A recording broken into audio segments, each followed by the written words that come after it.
And we are live.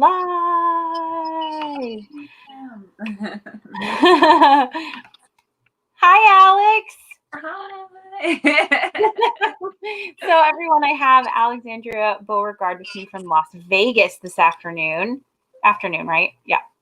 Yeah, I think so. I know. And so I wanted to introduce you because this series I started doing during the pandemic, obviously, because I wanted to bring some positivity and also shine some light on the people that are behind the scenes. You're in front of the scenes as well, but that are in the entertainment industry. So you came to mind one day. Alex and I met through Circus Couture, which is the charity that I head up with Kelsey, the hair and makeup department, and we raise money for children and families with cancer that can't afford treatment. And she is a fabulous model every year. Yeah. When did you first do it? 2014? 13? Yeah, actually, I look back at like the first year I did it and I was like, oh my God, like I've been doing this like I think like 8 years, like or well, maybe like 6 or 7. I don't know. At this Yeah. I lost count. At one point I was like that look, I've done that look, I've done Yeah. that look, I've done that look. Maybe like 5 years. But yeah, At least. it's been a long time. I mean, it's one of my favorite events that happens in Vegas.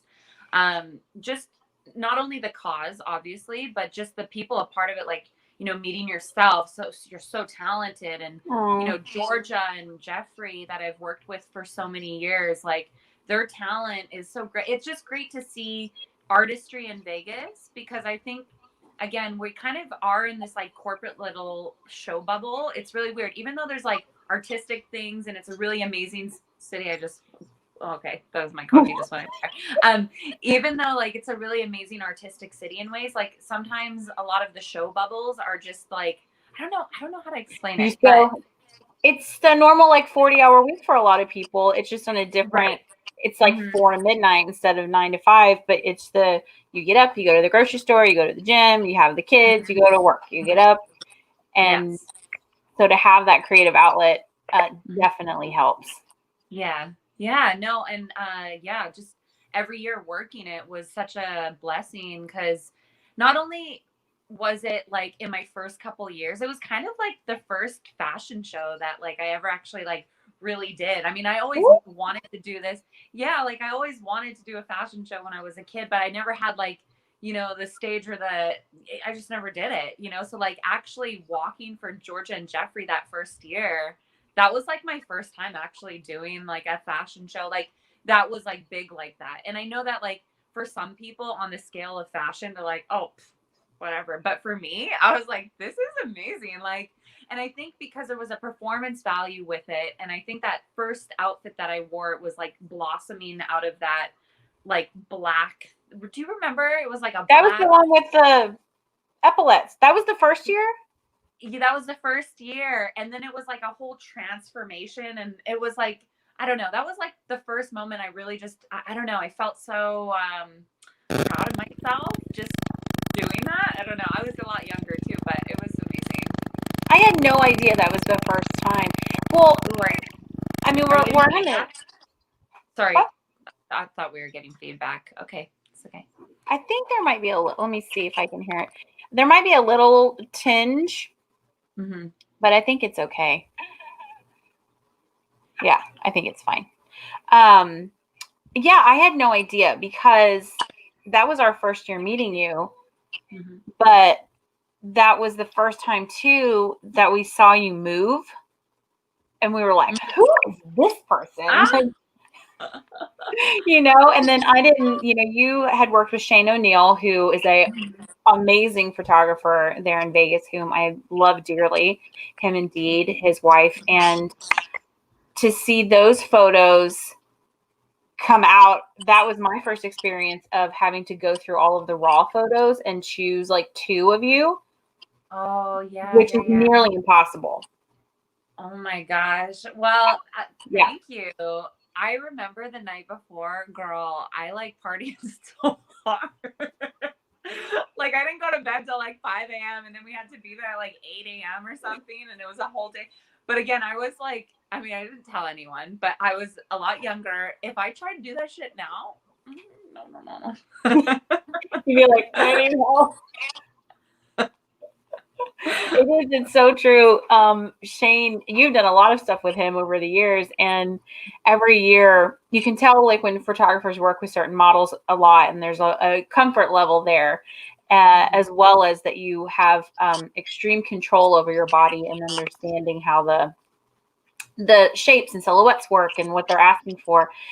And some models, so I don't know if you know this, when he does all of the raw photos, he will send them to me to go through and look at so I can see what the other makeup artists need for their portfolio. Sure.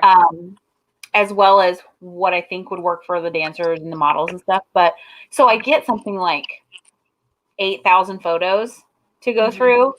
And then there's always the section of here's Alex's. It's like 1,200 photos or something crazy and it's like, you go back and forth because it's like, oh my God. I mean, I am flattered. I do the same when I look at my own photos. I was like, wait, my hand will be like here, and then the only difference will be like right here, and I'm like, oh, which one is better? I don't know, It makes a difference though. It does. I want to back up a little bit because I had never heard of Kelowna. Kelowna, British Columbia. Yes. So I never heard of this until I met some friends of mine who maybe they'll be watching this. They currently live there, but they are British expats that live there. And all of the photos look fake because it's so gorgeous no matter what season. Mm-hmm. And so when a couple years ago, I saw that you were from there and I was like, what? Like, how was that growing up there? Yeah. Okay. So, well, brief history. So I was born in Kelowna, British Columbia. I definitely, I grew up in that area. I also grew up a little bit in Vancouver as well. So that's like, on the coast, but mainly predominantly in Kelowna, and actually so it's on a lake. So it's a big lake, alpine lake, and then it's vineyards everywhere. So they call it the wine country, and it's actually a very dry climate considering, versus very wet climate. So it's like they call it like the California of Canada. And so beautiful in the summer, like it can up to like, I'm thinking Celsius, but it can get really, really hot there in the summer, which is like considering like Vegas temperatures sometimes too. So, but it's beautiful. Like it's on a lake and everything is clean. And I'm like, as I'm talking about it, I'm like missing it. But yeah, so predominantly I grew up there, and then how I moved down to Vegas is kind of a long story, but I'll kind of like shorten it. My aunt moved to Vegas back in like 1999 or something. And my mother decided that she wanted us to try Vegas. And so we tried Vegas for like a year or two when I was about 10 years old. And then we moved back to Canada, and then we moved back to Vegas. So I've done a lot of back and forth for my teen years. And then I went back to Canada. I finished high school. And then when I was done high school, I came back to the US and I finally got my green card. And then I started working in the entertainment industry. But it was a lot of things happened as a teenager, but I'm really blessed and happy that it all kind of worked out. Mm-hmm. Did you, what was your training as a dancer growing up? Well, it's actually funny. So when I was a kid, my mom put me in gymnastics and tap and ballet. And I was actually a figure skater before we moved to, I would have, to be honest, if I would have stuck into figure skating, like when I was the age I was and I took it somewhere, I'd probably be a pro right now because I loved it so much. But I love this story. It's crazy. It's so crazy to like think back, but so my mom moved me around a lot. So I had to always adjust to my climates. And then when I was about 10 years old, I was still figure skating in Canada. But when we moved to Vegas and made that transition, I just felt like it didn't feel like a figure skating town. I know that it's here now that I'm older. I'm like, I should have just continued with it. But I got into tennis, and I actually played tennis Oh. most of my young, like preteens. And dance, it's so funny because I've always wanted to do dance, like dance and skating and stuff like that, anything that was movement. But my mom was like really set on me being a tennis player. So every time I would ask her, like, I really just want to dance, Mom, she's like, oh, what are you going to do with that career? You know, like, and, and as much as I love tennis, I loved it so much, but one day I came home and I like threw my racket down and I was like, Mom, I don't want to play tennis. Like, I want to dance. And I was already at this point, like probably like 14. And so I kind of started going to classes again, but then I moved, and then it was just like a whole thing. And then long story short, I think my training background has been very scattered. So I've never really like actually like had really proper training to the point where it's like, I was a competition kid, or, I could pick up choreography like that, but it's like a driven passion in me. So I think maybe why my career is what it is because it's just it's like my truth. It's like my passion. It's like who I really am, So, Yeah. that's my history with dance. It's kind of been in and out of my life. But it was nothing that I really like intensely trained at. I intensely trained at stuff that, was sports stuff. Yeah. But it translates, right? Because those gymnastics, especially in tennis as well, there's a certain discipline that has to go into that, just like in dance or in any other thing that we're passionate about, or even not. And so I think that does translate, because watching your career from the outside, seeing the consistency and the constant working, and all of the photo shoots, and like I said, your control over your body with how you move, it's really amazing. And so that it's surprising that you don't have like this very, very kind of formal training, but at the same time, it's kind of refreshing, because look at what can happen with just some passion and dedication, I mean, and I'm so for that, because even when I was playing tennis, like I would come home, lock myself in my room, play like Michael Jackson or Prince, and watch myself dance. Like, and even it goes back to even when I was a kid, like, and I was like, I was I was like 3 years old, and I used to watch myself in the oven when my mom was cooking, because I would like tap dance and I'd move. And so, she always told me, she's like, I have a little entertainer as a child, but I think a lot of people make decisions based off of like finances as well. Like, a famous tennis player, like that's making loads of money versus like possibly making it in the dance world. It's kind of like, I understand where she was at, but going back to what you said, like, I'm so happy that I have that training, because it taught me a lot about athletics. It taught me a lot about movement. And again, I've been a chameleon when it comes to like dance and sports, and it's even in my life now, like, really deciding to go into fitness and really like be like, okay, I want to be a competitor. Like I see what you have to do on stage, and I'm like, Oh, man. I can do that, I got this. it's like easy for me. Like, I'm like, and a lot of girls and a lot of women that get into this field don't know what they're doing, and I feel I'm like, the stage part's a piece of cake, like. So it's interesting how like, yeah, it's really interesting how like the little things in your life really add up, and it's like a part of your journey and a part of your story. And so like I just have a different perspective, I think, now where I'm at. I feel so blessed to be able to have all of the things, and also haven't touched on other things yet, if that makes any sense. Yeah. So yeah, absolutely. Speaking of you being a chameleon, I was looking back through your Instagram, and because I remembered about like you hosting and stuff, mainly because of all of the unbelievably crazy outfits that you would wear whenever you were hosting, like at the pools and stuff. And I thought, what a fun gig, right? And this was as Lady Go-Go, right? Is the alter ego for the hosting. Because not only do you have to get out there in front of everybody, with these beautiful outfits, some of them are very, very tiny, but then to have to interact and like the social aspect of it, and really drive that excitement and that momentum for the day, so that the guests enjoy themselves and you're making those connections.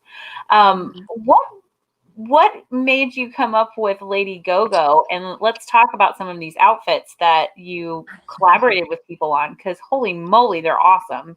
Oh, well, first of all, thank you. So it kind of actually goes back to my first gig that I got when I moved to Vegas, or started kind of transitioning into the entertainment industry. So I actually started as a dancing DJ on Fremont Street. So my whole thing was like I would DJ and I'd get on the mic. And so I was always like wearing go-go outfits, like the whole fur boot thing. Like I was totally rocking it. It was like EDC like every day. And so I'm getting feedback. Hold on. Did it go away? It went away. Okay. Sorry. I was getting some feedback.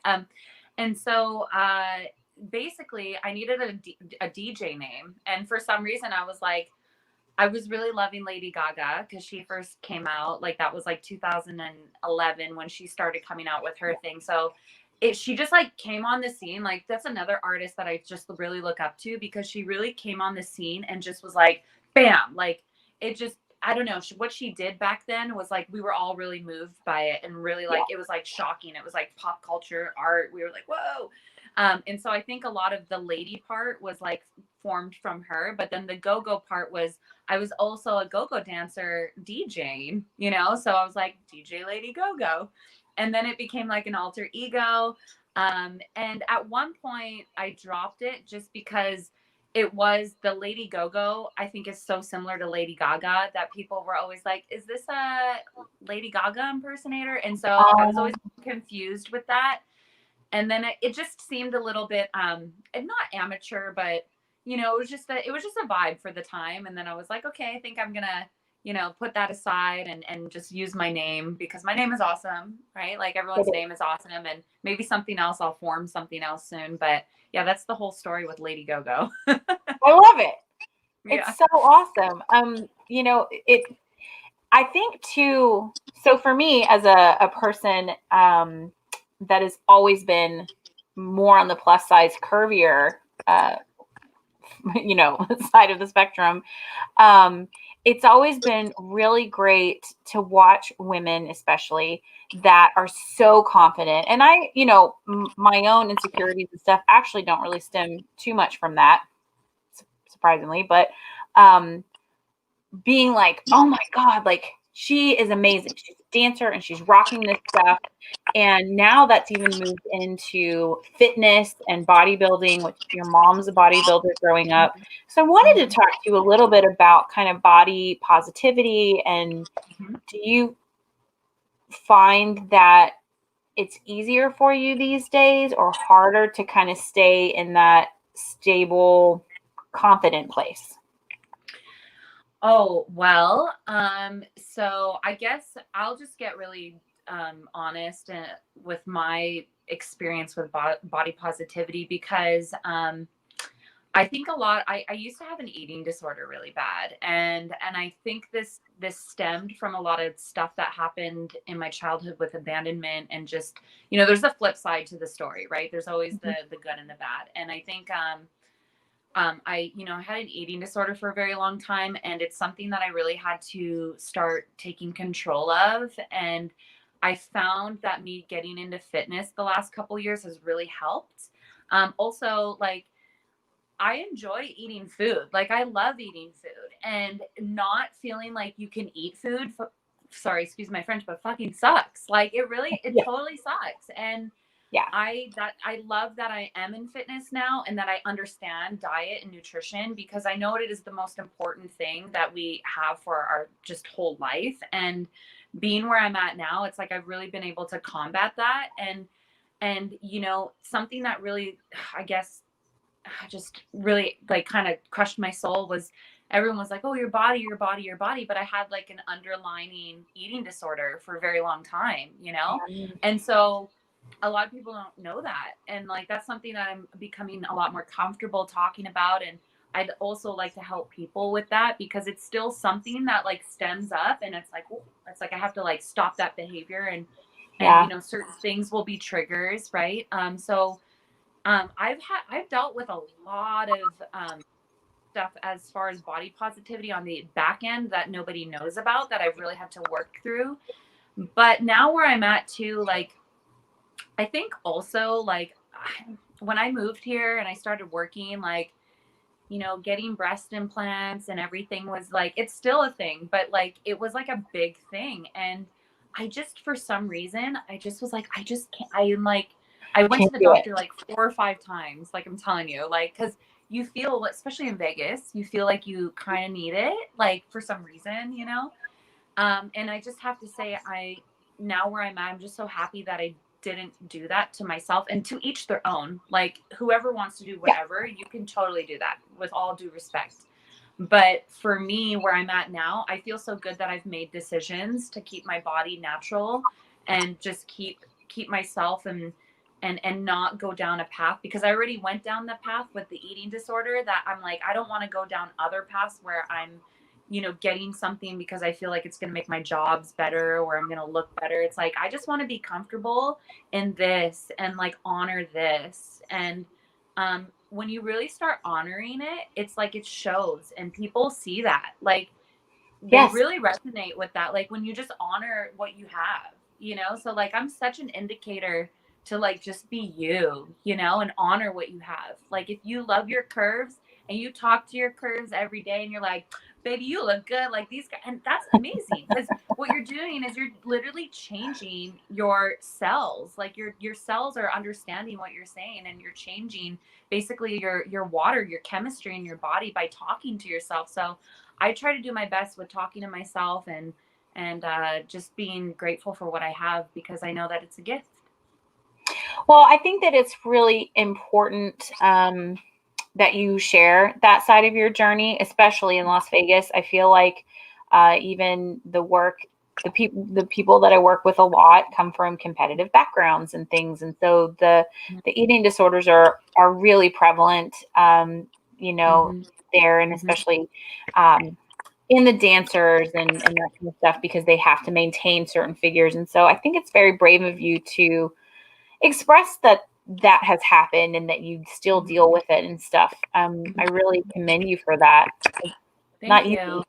you know? I mean, it used to be scary to talk about it, but now I'm like, you know, if I can shed some light Hmm. on anything that can inspire, like that's where I'm at in my life.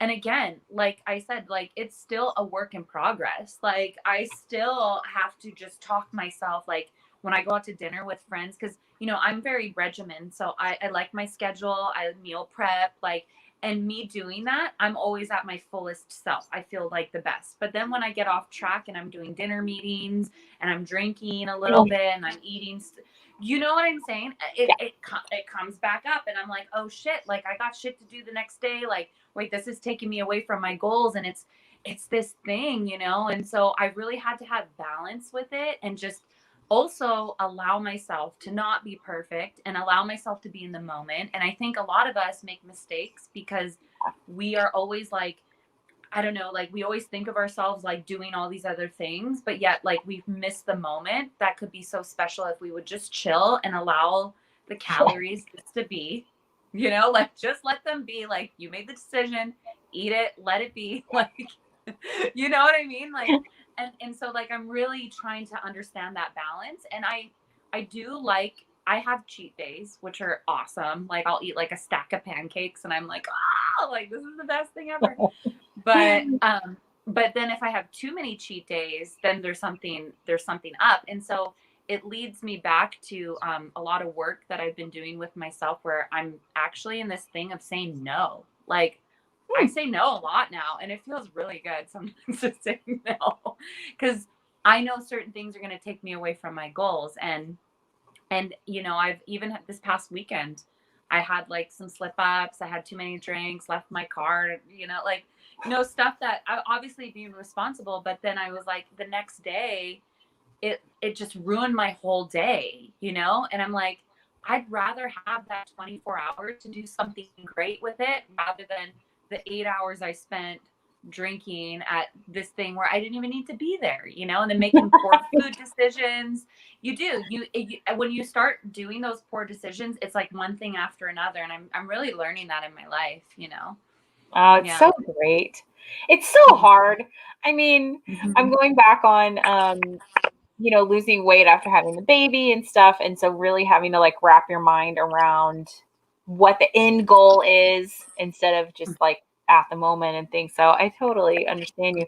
But that's why I find like your Instagram, especially when you're at the gym and stuff, it's very motivating to be like, yes, I can do that squat. I can do that, those types of things and seeing your progress is super awesome.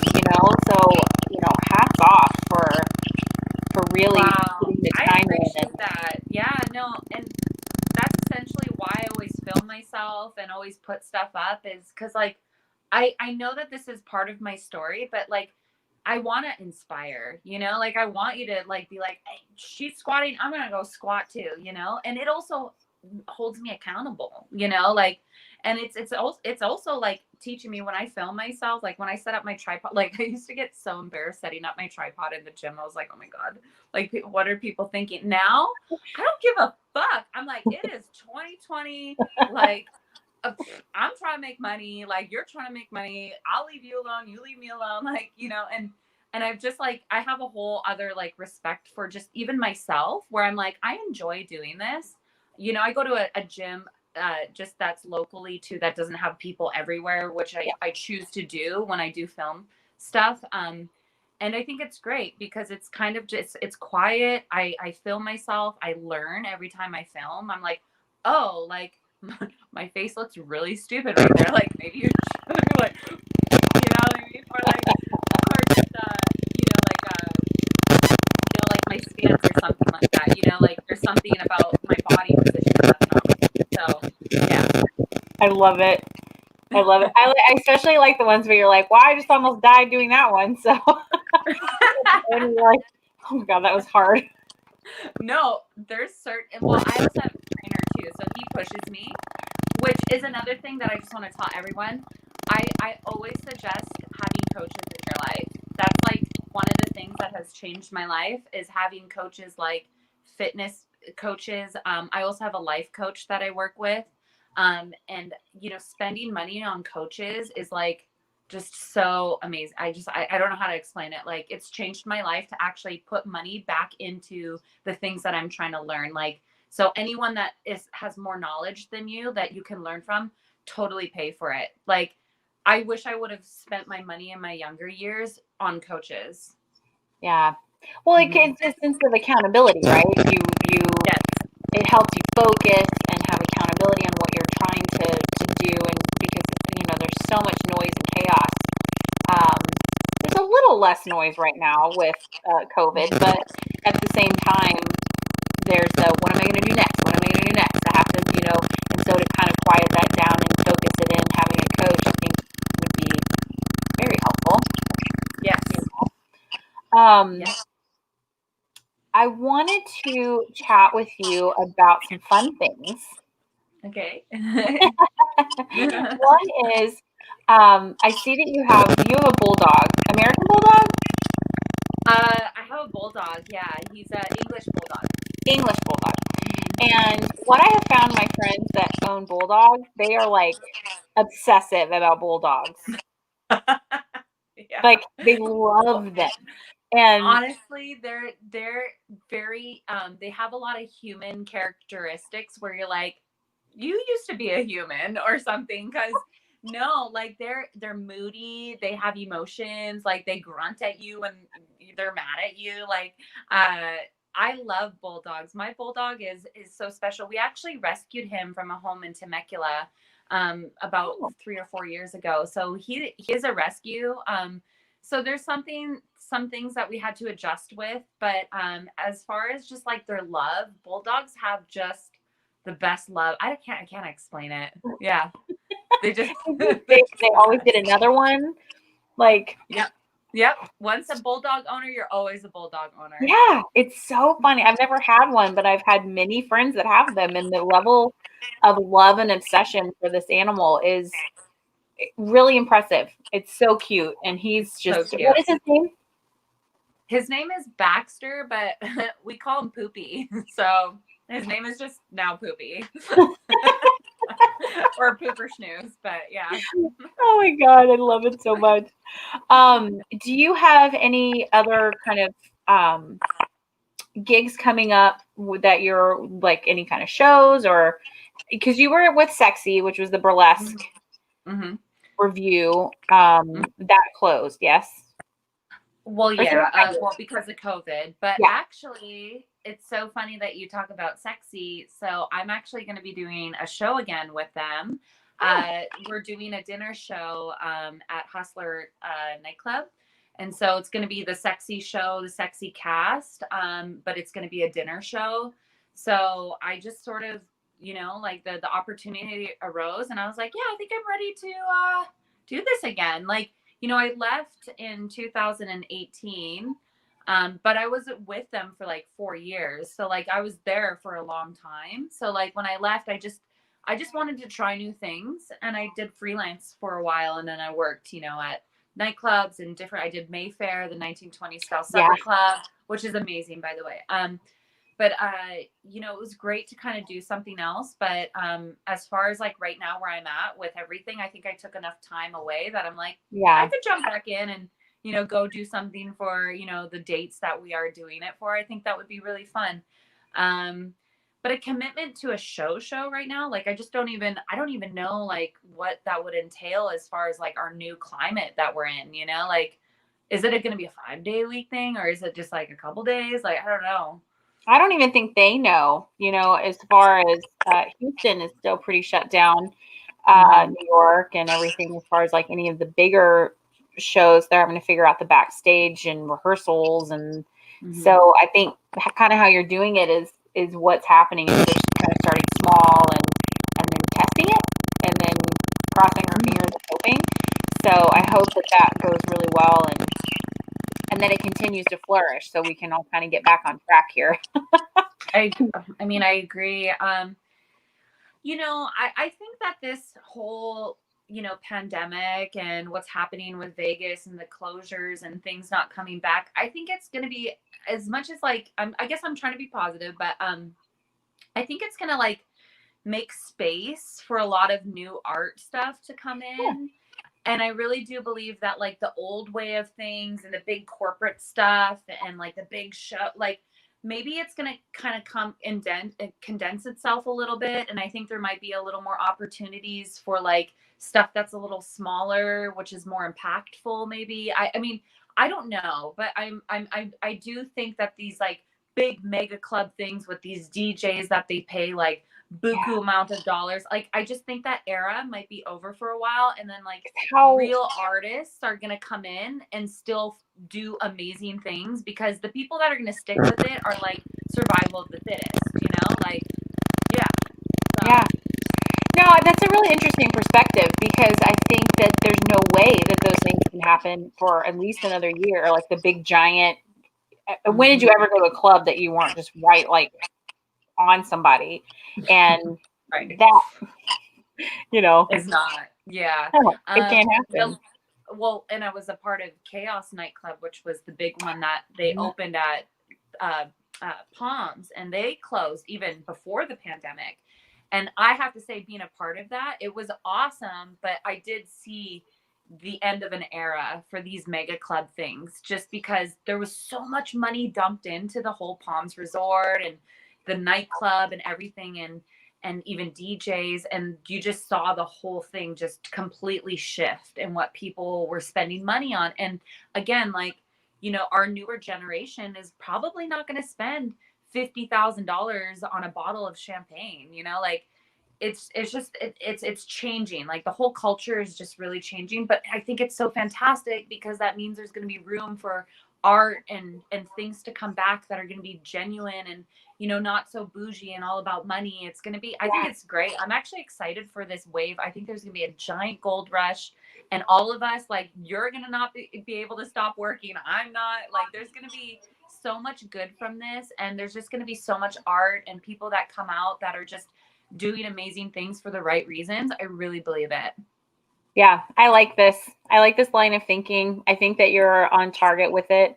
And I think Vegas is a very interesting kind of microcosm of consolidated art, because it's all kind of like in this tiny area. Because despite what people think, Vegas is actually a small town after living in Los Angeles and Houston, which is coming back and having to drive an hour to go everywhere. I'm like, oh, it's crazy. I know, like, I get to like around town and like I'll leave like 10 minutes before I have to get somewhere. It's like, what a luxury. Oh yeah, it takes 10 minutes to get out of my neighborhood. Like, oh geez, yeah. So it and is everything in Texas is so spread out too. Yeah. So it'll be very cool to see what comes out of, you know, Vegas. And is it Area 15?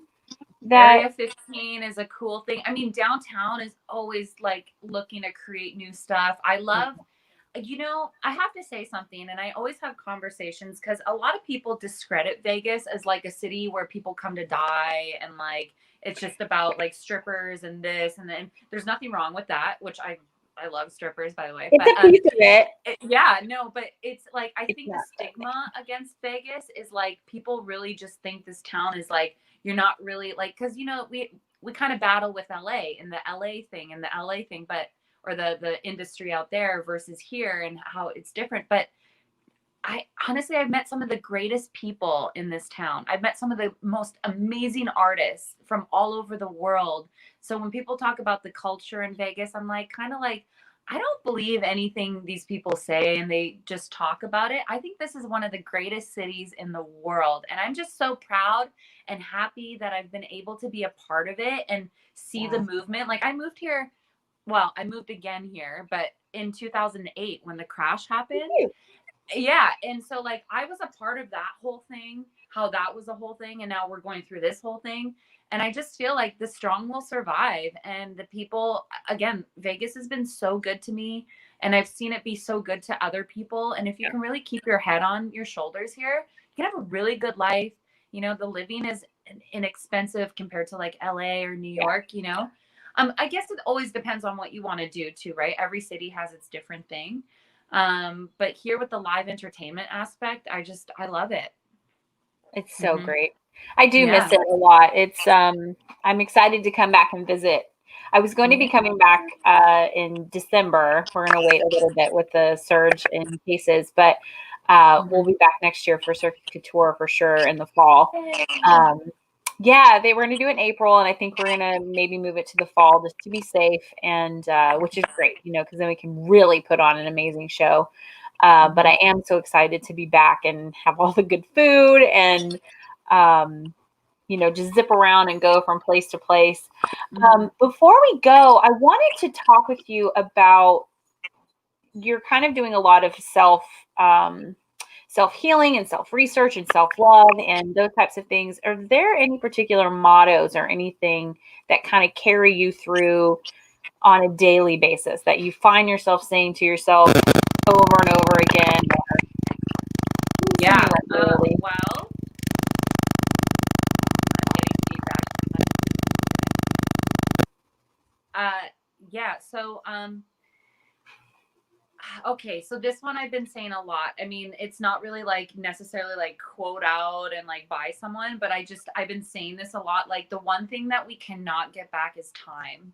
Like, money comes, money goes, love comes, love goes, like relationships, everything. It's like life, that's just gonna happen no matter what. But the one thing that you cannot get back is time. Like, once it passes, it's another day, it's another hour.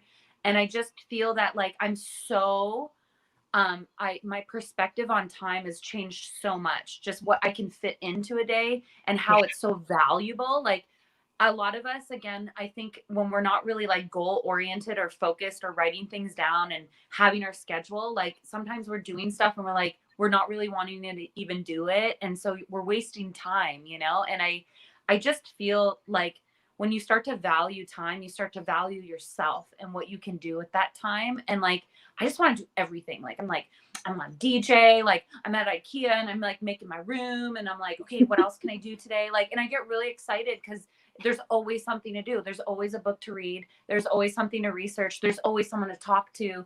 And you can like choose to stay in light and enlighten yourself and educate yourself daily if you want, or you can just scroll through Instagram. And like when I do that and I'm like doing the endless scroll, I'm like, okay, wasting time. That is the biggest waste of time. And I try not to look at people's stories because I love looking at people's stories because I could just be like, woo, and answer everybody. And one time I did that with like all the people I was following, and I spent like an hour and a half on my phone when I could have been doing something so much more productive. And I'm like, Alex, what are you doing? So yeah, that's the only thing I think I have to say that really I'm just so grateful for is time, because I know that's the only thing that we can't waste. If you're wasting time, then I mean, you're just holding yourself back from your truth and your greatness, because it's like we all have a truth, and I want to find that.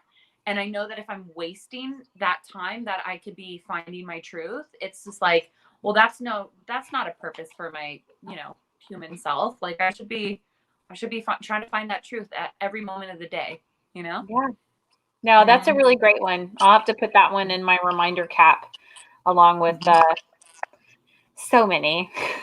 I mean, there's there's so many, but that's a good one though, because it's ever present, It's amazing how time flies. Like you'll be doing something, you're like, oh my gosh, like I just can't believe that the whole day is gone, But if the whole day is gone with something that like just fulfilled you and fulfilled maybe the people you're with, your family, like that's a good time spent, It's just the stuff that's unvaluable. It's just like start gutting that shit out of your life, Yeah. I've definitely started trying to put my phone down. Also because I have a little tiny human that is now seeing what we do. And you want to talk about a mirror of, wow, I didn't really realize I was doing that, is he wants it. And I'm like, no, you can't have that. But then I'm like, but I'm on it all the time. So, now I have to lead by example, which is great because I don't need to be on it all the time. But it does help to like set it down when we go outside and play. And then that way I can play with him, Yeah. And enjoy the weather. That moment that you play with him, that's so valuable to him, right? So it's like that time that you're spending his time is now being spent in such an amazing way that's going to not only make your relationship better, but he's also now growing and his capacity of thinking and stuff is growing. And so it's like when we start putting ourselves in a space of like truth and like real just being genuine with just every situation, like we realize when we spend our time good, everyone reciprocates that energy. And it's like just like an energy field that's just like could you imagine, like with the election, I'm not going to go into politics, but could you imagine if people just only wanted to just lift everything up and lift us out of this instead of like stay in the negativity and battle the both sides? Like, could you imagine like if our elevation of just human society was all thinking on that same wavelength of like, let's be more peaceful. Let's just, let's stop this. Let's like, let's move forward in a way of not arguing and fighting. And I wonder how humanity would be, Right. Just putting all of that energy, all of the money for those commercials. But let's put all of that towards something positive instead of commercials. Like, right. Yeah. No, absolutely. I think that you're amazing, and I think you're amazing. I love you, and I totally honor this whole thing is so amazing. I'm really sorry it was 30 minutes. Like, oh my god. Oh my gosh, you're fine. Okay, so something that I'm trying to be more mindful of is time. And I had some slip ups and I was like, oh my gosh. So you working with me was just another indicator of how I need to get better with my time management. So you just learn every day. And it's a great process because especially when you have friends. Like I just had a friend recently tell me like, Alex, like you always show up late. And she's like one of my best friends. She's like, I'm really getting tired of your tardiness. And I was like, really? Like, I was like, oh. And it actually like made me feel really bad because like a friend that I love so much was just honest with me. And I was like, maybe that's all we need is for people to just be more honest with others in a loving way, Yeah. No, I think that a lot of times the shortest way to get what you want is to be diplomatically direct. Yeah. Kelsey and I we were together a lot, and I have no compunction about being like, we have to talk, not with her, but like with other people, to be like, we have to talk about A, B, and C. And she's over here like, oh my God, well, what if we like don't? And I'm like, no. Like, we're all going to die one day. Like, let's just get through this. And that way we can live the rest of our life without holding on to this anxiety or, Yes. feelings about it. And she's like, oh, okay. And then you do, and it's over. Yeah. It's fine. And having transparency with everyone it just makes you feel better too. Is like when you really mean what you're saying, and then they're like, okay, like even if they don't feel good when you say it, like at least you got it out, and it's not like you kind of beating around the bush to try to make them feel good about something. You're like, no, like this is how I feel. That's it. Like, or something that another thing with gigs, and I know that you know this, like when someone's always trying to negotiate your price, it's like, no, this is my price for this amount of time, and either you pay me or we move on from this. I'm not negotiating my price. And that's something I had to learn because I kept doing that all the time because we're so eager and hungry for money. But essentially, like if you're doing the same thing for a lot less and you're negotiating yourself for a lot less, you're basically being what the industry is known for, is like, these people that come in and do jobs for like, $50 and work all day, then they're making the value of all of our work go down. And so like I started being like, no, you want my presence, it's this amount of dollars. Like just that's it. And if I decide to do free things, it's because I decided, not because I'm negotiating with you because you're gonna put me on a red camera and post it on your Instagram. Like I don't give a fuck. I think that that's really important though for people that want to get into this industry in any capacity as a freelancer.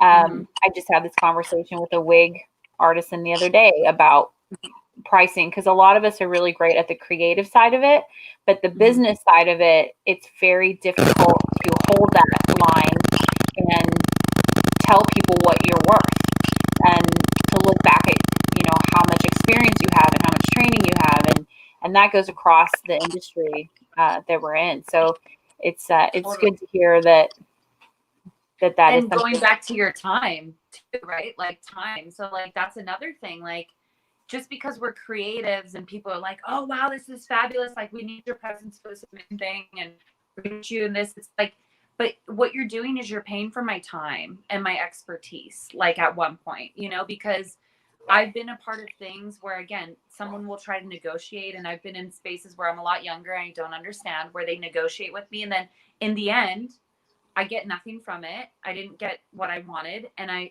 just wasted my time, because nothing came for it. That on my end, I feel that my time was spent very wisely with this company or this gig or whatever. But then again, it's like, that's when you learn how to negotiate yourself. You're like, how many hours is this? Okay, no.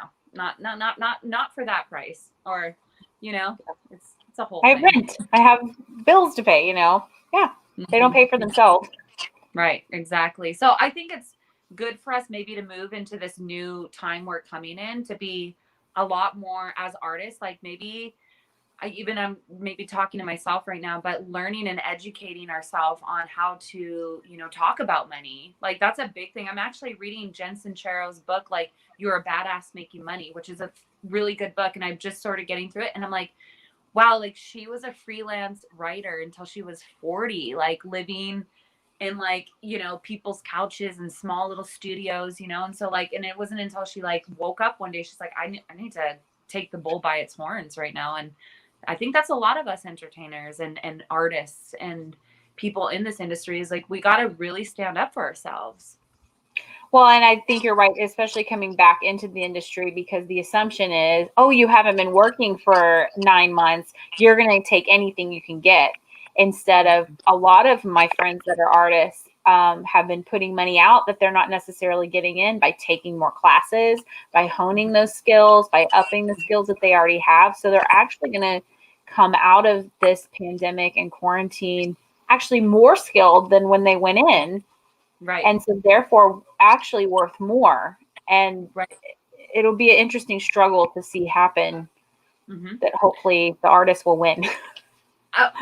Well, love prevails. And the one thing that a computer can never generate is art, because I feel like it's not at that capacity yet to like create something that's from an imaginary sense. Like, so I really feel like humans, like, even though they're like trying to push like these, technology agendas on us, I still feel that like we are still in power, and like creation is still going to come from here and here, So I think the art community is going to come back. The way that it's going to bounce back is going to be phenomenal. And the people a part of it that are really like real true artists are going to benefit greatly. Oh, I'm excited to see. And I'm excited to see what you do next. I'll be watching. Watching from Houston. And, I love it. And then I'll get to see you and give you a big hug, whenever I come visit. But please, I could hold you for like 5 minutes. So I'll do a big hug. One day I'll bring Aiden back with me when it's a little bit safer, and he's a character, so y'all can meet him now. So crazy. Well, thank you for joining me. He's 2. Oh wow! My gosh! Whoa. He'll be 2 this month. Wow. 2 going on 80. Wow. He's my little old man. I love that. That's so cute. He is. He's adorable. I love him. Oh, did it feedback? Oh, am I getting? Well, no, actually, I'm feedback clear right now. But I was getting actually a lot while you were talking, so I was like, I'm just queuing it out. I'm sure it will be fine. You stay safe, stay well, keep posting. And let me put this up here just one more time so people can follow you on Instagram and keep you motivated as well. And sorry if I'm a little naked all the time, but just I'm comfortable. You're naked for those of us that aren't naked all the time. Okay, I'll be naked for all of you. Yeah, we're just gonna live vicariously through you. It's great. It's fine. Okay. It's absolutely fine.